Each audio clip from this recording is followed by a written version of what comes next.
হাতের কাছে যদি চালের গুঁড়ো থাকে আপনারা খোলা চা পিঠা বানিয়ে নিতে পারেন। আসসালামু আলাইকুম, কুকিং উইথ আপনাদের স্বাগত। আজকে আপনাদের জন্য খোলা চা পিঠার রেসিপি নিয়ে এসেছি।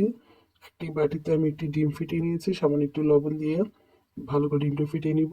আমি এখানে চালের গুঁড়ো 1 কাপ দিয়েছি এবং হালকা কুসুম গরম পানি দিয়ে আমি ব্যাটারটা তৈরি করে নিব। ভালো করে ফিটিয়ে নিচ্ছে, ভালো করে আপনারা এভাবে ফিটিয়ে নেবেন। এবং ঘনত্বটা আমি আপনাদেরকে দেখিয়ে দিচ্ছি, ঘনত্বটা কি পরিমাণে ঘনত্ব হবে। আর চাইলে আপনারা এটা 15 মিনিট আপনারা এটা রেস্টে দিতে পারেন, বা 10 মিনিট 5 মিনিট করে রেস্টে দিতে পারেন। রেস্টে দিলে এটা ভালো থাকে। আপনাদের চালের যেহেতু শুকনো চাল, সেই জন্য আপনারা একটু রেস্টে দিতে পারেন। আর পাইফেনে আমি হালকা একটু তেল ব্রাশ করে নিই, তারপরে আমি খোলা যায় পিঠা ইয়াটা দিয়ে দিয়েছি, দিয়ে আপনাদেরকে দেখাচ্ছি। আমার এই খোলা যায় পিঠাটা কিন্তু জালি জালি হয়েছে, দেখছেন খুব সুন্দর জালি জালি হয়েছে, মাশাল্লাহ। এভাবে করে করে খেয়ে দিতে পারেন হাঁসের গোস্ত বা ভর্তা বা খেজুরের গুড়, নারকেল এই ধরনের জিনিস দিয়ে সাধারণত মানুষ খায়, আপনারা খেয়ে দিতে পারেন।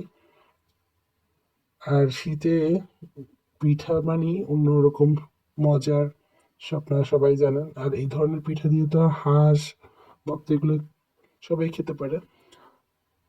যাই হোক, আমি অনেকগুলো বানিয়েছি, ঘরে বানাচ্ছি আর গরম গরম সবাই খেয়ে ফেলছে খেজুরের রস দিয়ে, খেজুরের গুড় দিয়ে।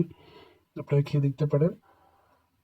যারা আমার ভিডিওটা পছন্দ করেন প্লিজ লাইক, কমেন্ট এবং শেয়ার করে আমার পাশে থাকবেন। আমার ইউটিউব চ্যানেল, আমার ইনস্টাগ্রাম এবং ফেসবুকে আমাকে লাইক, কমেন্ট এবং শেয়ার এবং সাবস্ক্রাইব করে আমার পাশে থাকবেন। ধন্যবাদ সবাইকে এতক্ষণ পর্যন্ত আমার ভিডিওটা দেখার জন্য এবং আমাকে পাশে থাকার জন্য। আসসালামু আলাইকুম।